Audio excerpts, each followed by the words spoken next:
Hey, salut à tous les amis, j'espère que vous allez bien. Aujourd'hui on se retrouve pour une nouvelle vidéo. Et oui, au fait c'est Dreams, donc vis tes propres rêves. Donc aujourd'hui on va parler d'une série qui est sortie il n'y a pas très longtemps sur Netflix, et surtout qui a envahi mon TikTok. Ça a envahi mon TikTok, mon fil d'actualité et tout. Ça m'a envahi de partout, je vois ça partout. Donc ça m'a incité à regarder cette série. Donc je te laisse avec le jingle, tu verras de quoi je parle. C'est parti.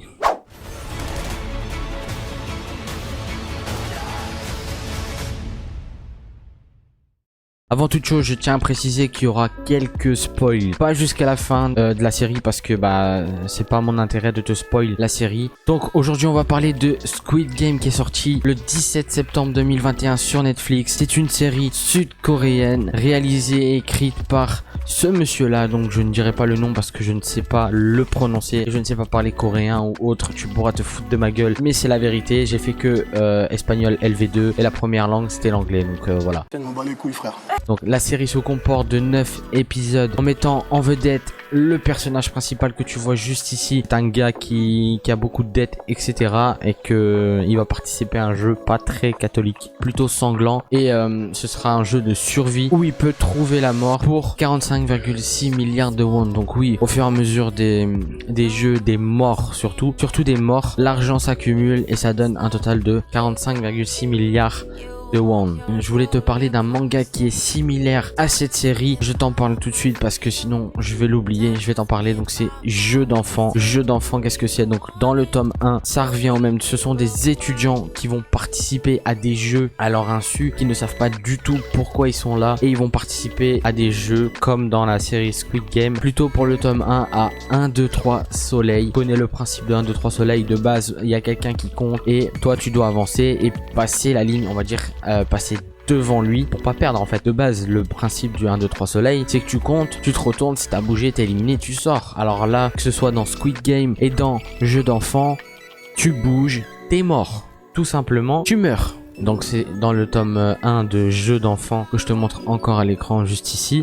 C'est ce personnage là et ils doivent appuyer dans le dos de ce bonhomme là, je sais plus comment il s'appelle, je n'arrive pas à retrouver le nom, et ils doivent appuyer dans son dos pour gagner, pour survivre en fait. Donc ce qui est le même principe que Squid Game. Ils ont des jeux et ils doivent gagner pour survivre. Bien sûr, t'as le tome 2 aussi de Jeux d'enfants. Donc là t'en as plein, là c'est avec des quilles. Donc oui, c'est assez glauque, c'est assez sanglant, c'est assez bizarre. C'est des jeux d'enfants, donc la corde à sauter. Donc dans le tome 3, c'est le tir à la corde en équipe, donc que tu verras aussi également dans Squid Game, tu verras. Comme je te dis que c'est assez similaire, c'est que c'est similaire. Pour finir sur ces 5 tomes, des mangas de jeux d'enfants, si tu as envie de les lire, tu les trouves en librairie, tu les trouves un peu partout, on va dire. Même dans les grandes surfaces, tu peux le trouver. En gros, dans les 5 tomes, c'est un manga plutôt sanglant, rapide à lire aussi. Donc en résumé, c'est des étudiants qui doivent participer à des jeux d'enfants tout simplement et les gagner pour ne pas mourir, exactement comme Squid Game. Donc on va rentrer plus en détail sur Squid Game. Comme je viens de te dire, ce sont 456 personnes qui doivent participer au jeu, donc à des jeux d'enfants comme je viens de te dire, car ils ont tous des difficultés financières comme je t'ai dit dans l'intro. Ils risquent leur vie en fait là dans ces jeux comme dans Jeux d'enfants pour 45,6 milliards de won, donc ce qui fait un total de 32 millions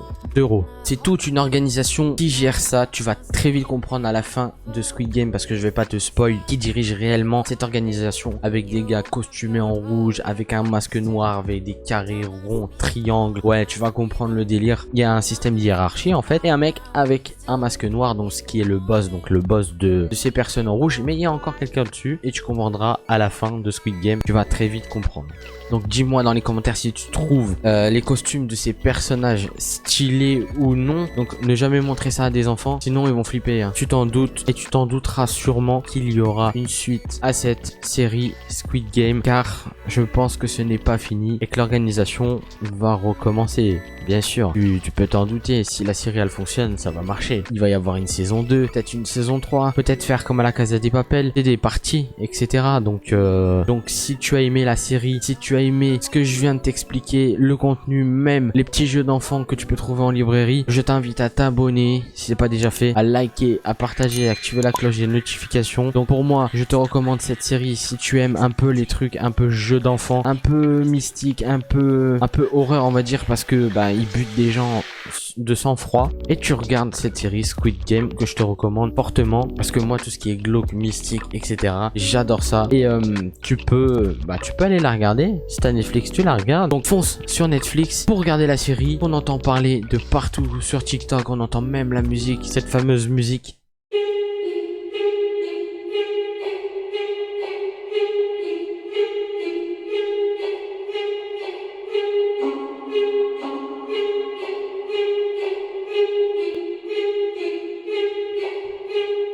Elle est glauque, hein. Elle est très glauque. Surtout pour le 1, 2, 3 soleil. Ah oui, au fait, c'était Dreams. Vis tes propres rêves. Bisous!